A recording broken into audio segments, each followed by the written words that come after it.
রাধে রাধে, তোমরা কেমন আছো? আমি টুম্পা, দ্য কুন্ডু ফ্যামিলি চ্যানেলের প্রথম ভিডিওতে তোমাদের সবাইকে স্বাগত জানাই। আজ 10ই অক্টোবর শুক্রবার, ঘড়িতে এখন প্রায় 11টা ছুঁই ছুঁই, আর আমরা সকলে মিলে চলেছি চাকলা বাবা লোকনাথের মন্দিরে। আমরা পৌঁছে গিয়েছি কারণ আজ একটা বিশেষ দিন। আমাদের বাড়ির সব থেকে ছোট সদস্য আমার ইউভির আজ জন্মদিন। এই দোকানটি আমাদের খুবই পরিচিত, আমার বোনের হাজব্যান্ডের বন্ধুর দোকান। দিদিভাই এখন আমাদের প্রত্যেকের জন্য খুব সুন্দর করে ডালি সাজিয়ে দিচ্ছে। একটা করে ফুলের মালা, ধূপকাঠি, মোমবাতি, একটা করে চুনরি আর একটু করে ধাগা। আজকের ভিডিওটা মূলত চাকলা ধামকে কেন্দ্র করেই তৈরি করেছি। এটি আমার প্রথম ভিডিও, তাই পরিচয় পর্ব অবশ্যই দেব। আমারও পরিচয় পর্ব দেব, সঙ্গে আমার কিছু প্রতিবেশীরও পরিচয় পর্ব দেব, যারা আমাদের সাথে খুবই আন্তরিকভাবে জড়িত আছে। আর আজকে আমরা সবাই মিলে একসাথে মন্দিরে চলে এসেছি।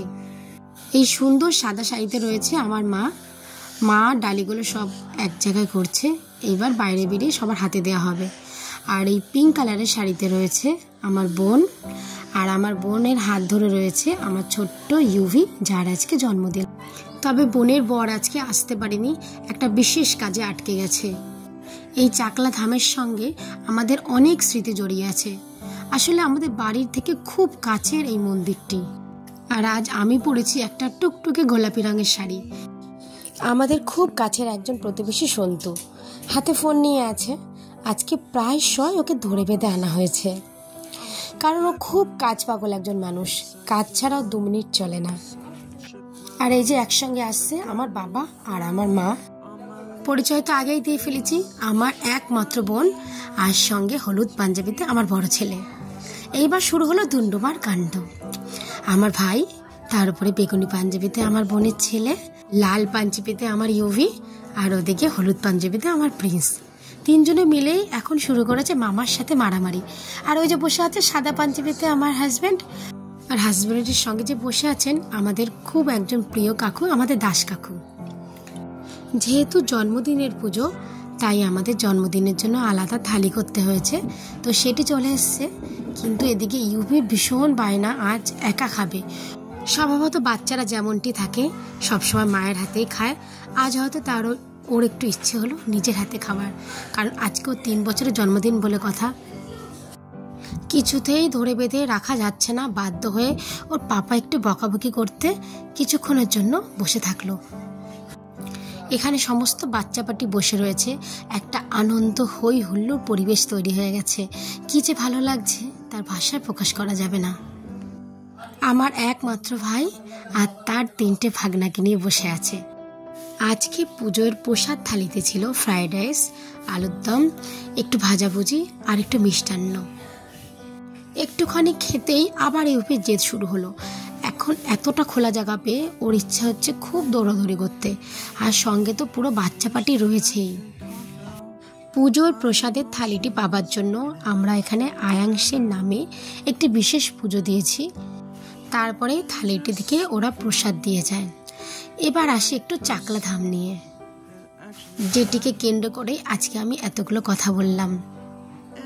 প্রথমেই বলি, চাকলা মন্দির হলো বাবা লোকনাথ ব্রহ্মচারীর জন্মস্থান। তিনি 1730 সালে জন্মাষ্টমীর দিন জন্মগ্রহণ করেছিলেন। আর এটি কিন্তু আমাদের উত্তর 24 পরগনার একটা বিশেষ ধর্মীয় স্থান। এই কারণে জন্মাষ্টমীর দিন এখানে দ্বিগুণ পরিমাণে ভিড় হয়। আমার যদিও কোনোদিনও আসার সুযোগ হয়নি, তবে আমাদের প্রতিবেশীদের ক্লাব থেকে আমি অনেকেই আসতে দেখেছি জন্মাষ্টমীর দিন। আর ওই যে হলুদ রঙের শাড়িতে ফটো তুলতে ব্যস্ত পূজা, আর সঙ্গে কালো পাঞ্জাবিতে আমাদের রাজ। আর পূজার একটি ছোট ছেলে আছে, এত দুষ্টু, সে যে কোথায় আছে তাকে এখন ধরা খুব মুশকিল। পুজো শেষে গাভী দর্শন, তাই আমার ভাই আর প্রিন্স একটু আশীর্বাদ নিয়ে নিল। ঠিক মন্দিরের সামনে একটু বেদি মতন তৈরি করা আছে, এখানে ধূপকাঠি, মোমবাতি জ্বালানো হয় বাবাকে স্মরণ করে, বাবার মূর্তিকে স্মরণ করে। আর ওখানে দাঁড়িয়ে আছে সন্তুর বউ আর ওর 2টো ফুটফুটে মেয়ে। পুজো শেষে এখন একটু আধটু শপিং করার সময়। এখানে রয়েছে প্রচুর পরিমাণে ভগবানের মূর্তি, বাবা লোকনাথের মূর্তি, ভগবান শিবের মূর্তি, সরস্বতী মা, বুদ্ধদেব, সমস্ত কিছু এত সুন্দর করে রাখা আছে। আর বিশেষত এই সাদা রঙের লোকনাথগুলো এত সুন্দর লাগছে। একসাথে এত ভগবানের দর্শন।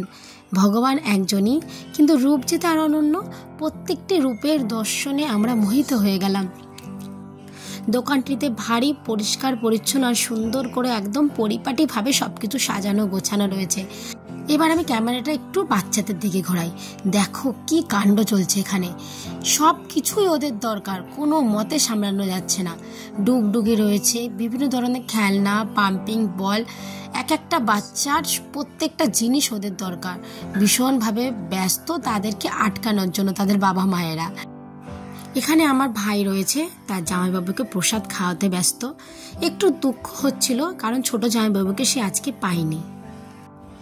পুজোর সমস্ত কাজকর্ম আমাদের হয়ে গেছে, এবার আমাদের প্রসাদ খাওয়ার পালা। তাই এখানে দাঁড়িয়ে পড়েছি। এখান থেকে আমাদের শুরু হবে প্রসাদ খাওয়ার জন্য লাইন দেওয়া। আজকে আমরা খিচুড়ি প্রসাদের জন্য বিল কাটিয়েছি। এরই মাঝে ঝিরিঝিরি বৃষ্টি হওয়া শুরু হয়ে গেছে। এত আনন্দের মাঝখানে আজকে আমরা জয়াকে খুব মিস করছি। বারংবার বলা হচ্ছিল ওর কথা। জয়া আমাদের একজন প্রতিবেশী। ওর 9 মাসের একটা ছোট বাচ্চা আছে। একটু ঠান্ডা লাগার জন্য ভীষণভাবে অসুস্থ হয়ে পড়েছে। তাই জয়ার আর আজকে আমাদের সাথে আসা হলো না। পুজো শেষে ভোগের প্রসাদ খেতে আমরা সবাই বসে গিয়েছি। মোবাইল ছাড়া একটা বাচ্চাকে বসিয়ে রাখা যে বড় দায়, তাই আমার বোনের ছেলে হাতে একটা মোবাইল দিয়ে রাখা হয়েছে। আর এখানে আজকে প্রসাদে ছিল খিচুড়ি, কুমড়ো, সয়াবিন দিয়ে একটা তরকারি, আর শেষ পাতে থাকে একটু পায়েস। ইতিমধ্যেই বাইরে ঝমঝমি বৃষ্টি শুরু হয়ে গেছে।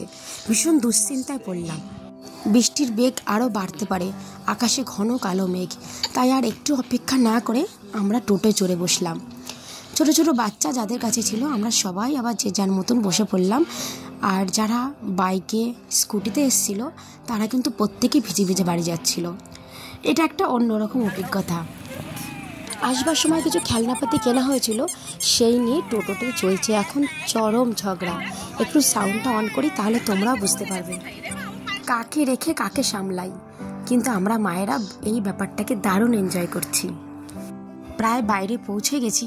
ব্যাস, আজকের জন্য এতটুকু গল্প। আবার নিয়ে আসবো অন্য কোনো গল্প। ভালো লাগলে চ্যানেলটিকে সাবস্ক্রাইব করে একটা লাইক আর কমেন্ট করে দিও। তোমাদের সকলকে অনেক ধন্যবাদ।